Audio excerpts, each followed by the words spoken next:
What is up, Colts fans? Welcome to today's edition of Colts Latest.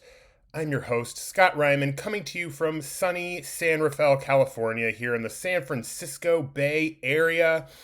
Before we get started, as always, have to give a huge thanks to FanArch. Without FanArch, I would not be able to do this. Please go check them out at fanarch.com. They've got great content on football, baseball, basketball, college sports, Olympics, sports card collecting, so much more.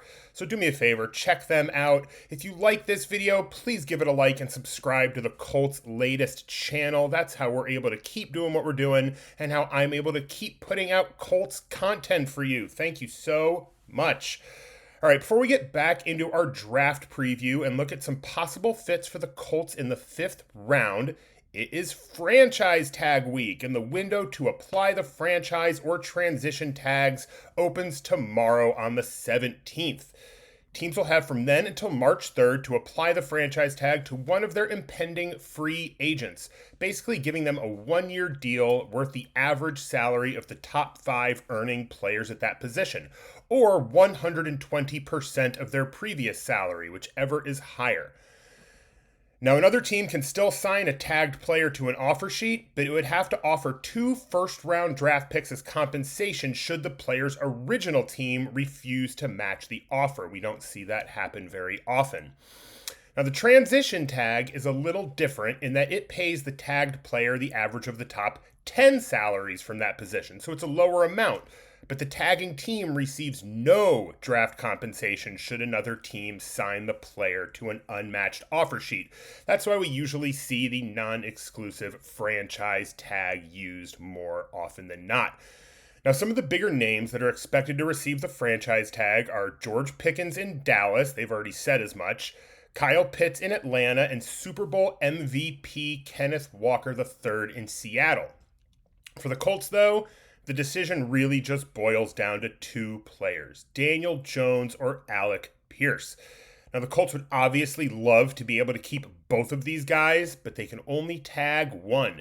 And who they tag is going to depend on multiple factors. First, who do they think they have a better chance of signing to a long-term deal without having to get into a bidding war?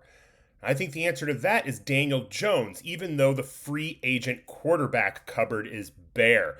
I think his Achilles injury is going to scare some teams off, whereas Pierce's ascension last season will convince teams that he can be a true number 1 receiver and deep threat that is so sought after, especially by wide receiver needy teams like the Buffalo Bills. Secondly, how is Daniel Jones coming along in his rehab from his injury? If things are going according to plan, then I think the Colts would be more likely to want to give him a long-term deal and slap the tag on AP. If his health is still a question mark and a concern, though, then the tag for Daniel Jones seems more likely.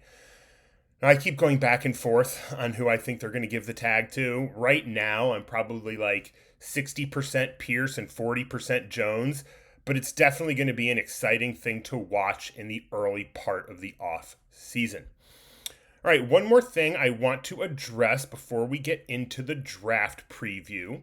There was an article by John Breach of CBS Sports where he discussed 5 possible landing spots for Derek Carr, as he recently made it clear on his podcast with his brother David that he is wanting to return to the NFL for the right fit. Now, Breach had the Colts at number 3 on that list. He's approaching this simply from a Daniel Jones injury standpoint, expecting that even if the Colts re-sign him, he's still not going to be ready for week 1, which is certainly possible. Now, if that's the case, would Colts fans feel better about Derek Carr or Riley Leonard under center until Jones is back? I've heard Marcus Mariota and Joe Flacco mentioned as possible one-year veteran QB signings for the Colts that would serve the same purpose, and I'm honestly probably more intrigued by the idea of Carr than either of those guys. While he's not young, Carr's still only 34 years old, which is far from ancient as far as QBs are concerned. In his last action with the Saints in 2024, Carr completed 67.7% of his passes with 15 touchdowns and 5 interceptions for a QB rating of 101 in 10 games.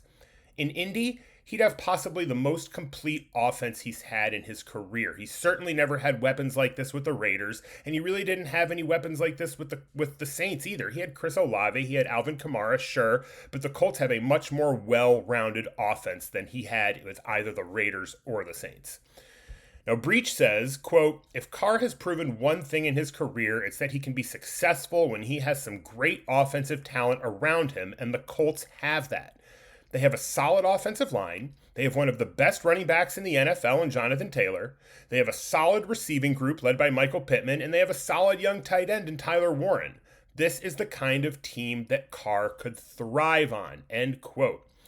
Now, I think Derek Carr would relish the opportunity to play on this offense for Shane Steichen, and if the Colts feel that Daniel Jones won't be ready for week 1, as many are predicting, Derek Carr could not only provide value as a starter until Jones is ready, but as a capable veteran backup should Jones re-aggravate his injury. Carr would also be a great mentor to both Daniel Jones and Riley Leonard. The Saints do still own his rights, so they would have to be willing to trade him, but with the late emergence of Tyler Shuck last season, I can't imagine it would take much to pry Carr away from the Big Easy. Just one more thing for us to keep an eye on as the offseason begins to heat up. All right, getting back to the draft, let's take a look at a couple of players who the Colts have been linked to in the 5th round early this offseason. Sticking with the interior defensive line theme from round 4, the first player we're going to look at is 6'5", 326-pound Cameron Ball, a defensive tackle from the University of Arkansas. Now, as I mentioned before, interior D-line is definitely a position of need for the Colts with both DeForest Buckner and Grover Stewart on the back half of their careers. And Ball is a big body who can be a solid run stuffer in the middle of the line and provide some solid depth behind both Buck and Grove. What might make Ball the most intriguing is that he spent a month working with new Colts defensive line coach Marion Hobby, who came over from Cincinnati, which is something else adding fuel to the speculation that maybe the Colts are going to try and target Trey Hendrickson in free agency. Now, if Hobby felt good about the connection he made with Ball, then he could get in the Colts brass's ear and point them in that direction. Either way, defensive line depth is a major area of need for the Colts, and I wouldn't be surprised to see them target a player like Ball on day 3. All right, once again, sticking with the defensive line, but moving to defensive end, 6'5", 263-pound Max Llewellyn from the University of Iowa could provide the Colts with great late-round value at a position of need. Llewellyn is long and quick, and he's shown improvement every year in college. He had 0 sacks in limited action as a freshman, then 2.5 sacks as a sophomore, 5.5 as a junior, and 6.5 last year as a senior. In addition, he had 5 passes defended last season, a high number for a defensive lineman, showing that he can drop back into coverage if necessary and guard tight ends or bigger wide receivers. And with the Colts' uncertainty around re-signing free agents Kwity Paye, Tyquan Lewis, and Samson Ebukam, this is an area that I fully expect the Colts to address in the draft. By taking a defensive end on both day 2 and day 3, the Colts can set themselves up to seamlessly replace those defensive ends that they may lose to free agency, freeing up some money to add other mid-tier free agents or try and make a big splash. Now, if you're wondering what kind of impact players are available in the 5th round, sure, they're few and far between, but here's some of the players drafted in that round just over the past few years. You've got Reek Woolen, Khalil Shakir, Kyron Williams, Deron Bland, Jerome Ford, Tyler Algier, Talanoa Hufanga, Chase Brown, and, just a guy named Puka Nacua. I think we've all heard of him. Now, these are all guys who have either been Pro Bowlers or have made quality NFL careers for themselves already. Obviously, more 5th round selections will be busts than not, but the opportunity for value is there if you make the right pick. Okay, that's it for today. A lot of stuff to think about heading into the offseason. As always, thank you so much for watching. Please like and subscribe. Please go to fanarch.com and check out all the great stuff they have to offer. And let's go Colts!